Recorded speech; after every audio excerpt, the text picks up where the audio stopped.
tossed around the term technical advisor Yeah. quite a lot, but could you spell out exactly what that meant?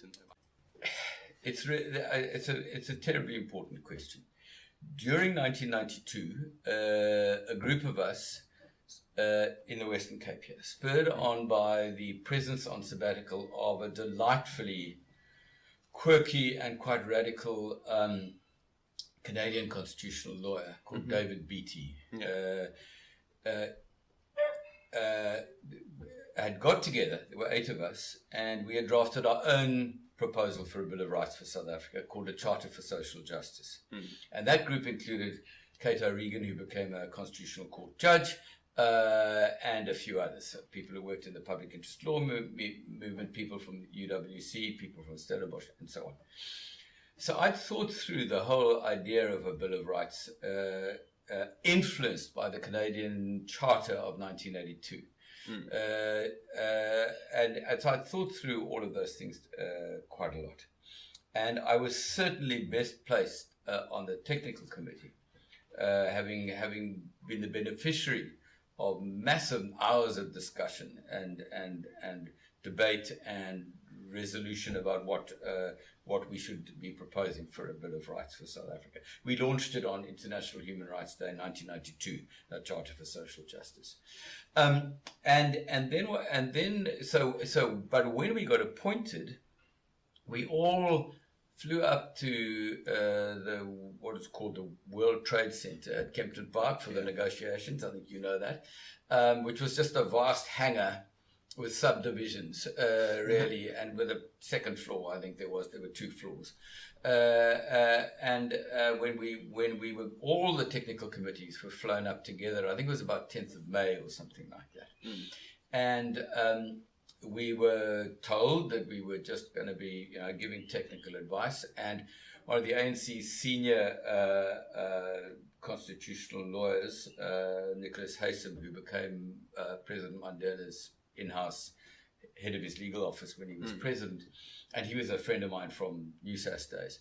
He'd been president of NewSAS in 77, 78. He just said to me, "Oh, you'll be gone in 6 weeks. You'll be done your work in 6 weeks." But our brief was to identify those rights critical to the process of political transition in South Africa as of May 1993. And then we were left to our own devices at that point. So we had certain material to begin with, and one of them was that the South African Human Rights Commission had published a report on group and human rights. You had the ANC constitutional guidelines and a bunch of other. There was a Bill of Rights from Inkatha, I think. There was a bunch of source material we could work with. Okay. But what we did was literally the 5 of us sat down together on a rainy night in sort of mid-May. It was a Thursday night in the Sun Hotel in Newlands, and I and Gerrit Grovier, the senior Justice Department official, took it in turns to nominate rights that we thought were critical to the process of fundamental political transition in South Africa. So we compiled a list of rights, which was about 30 long, and that we discovered afterwards went very much counter to what the ANC wanted. The ANC wanted a very skinny Bill of Rights. The DP and the Inkatha Freedom Party wanted a very extensive Bill of Rights, and the government, the Nats, were sort of close to that end as well. Okay. Yeah. And so, what would a normal day look like for you? You've sketched out that you compiled this list of rights. Yeah. But what was a normal day for you and your colleagues? Okay. So Lawrence and I lived in Cape Town. Zach was in Durban, and he's blind, so he always had to be accompanied by another person with him. Spongile Nene also lived in Durban, I think. So Gerrit was in Pretoria and Cape Town. So we would fly up for 2 to 3 days a week to Kempton Park. I would always meet Lawrence at the airport, and we'd sit together, and we do a lot of talking to each other and discussion really strategy making on the way there. And then we'd meet. And so the routine was, so after we'd identified the list of rights, let's say 30 to 35, we published what we called our first progress report. And then that went to the 26 or 28 political delegations that were there, and they were given a week or 10 days to comment to us. And in those days, as prior to email, okay? So there was all hard copy stuff coming in. And we had a wonderful secretary called Miriam, I forget her last name. And then, so what we would do is we would sit and consider all the comments made by the political parties, and then we would issue another progress report. And after, I think, the second progress report, when we'd refined our list, we were then told we would have to report to something called the Negotiating Council, which consisted of each delegation 2 people, 1 man, 1 woman. It's a bit of a challenge for the traditional leaders of South Africa to find a woman, so they had 2 men sitting there for them throughout. Okay. And we would have to answer questions, we would have to listen, we would have to take notes, and then we went back to our committee room where we debate about it, and we were told after, I think, our second progress report, now you've named the rights, now start formulating the rights and putting flesh on the skeleton, so to speak. And so you weren't a delegate from a political organization, but you had been vocal in your opposition to apartheid, and you had drafted a proposition for a new South African democracy. Well, Bill of Rights. Yeah, Bill of Rights, yeah.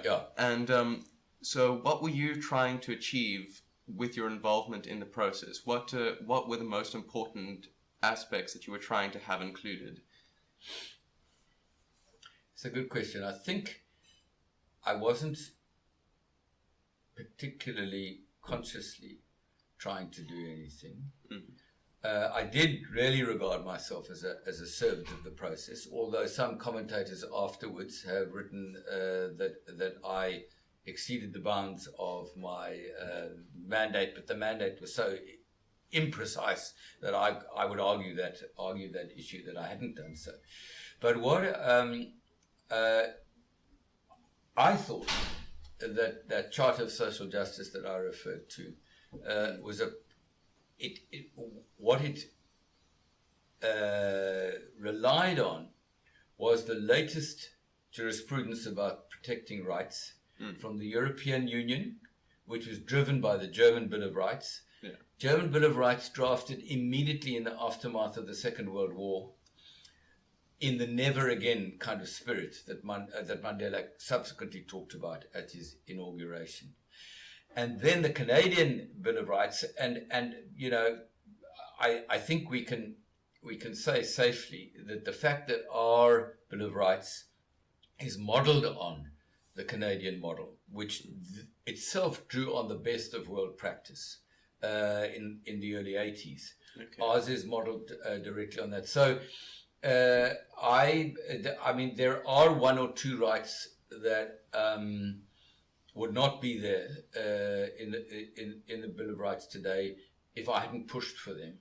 And one of them, which everybody knows, is something called the right to administrative justice, which is the right to question the exercise of public administrative discretion. And what were the others?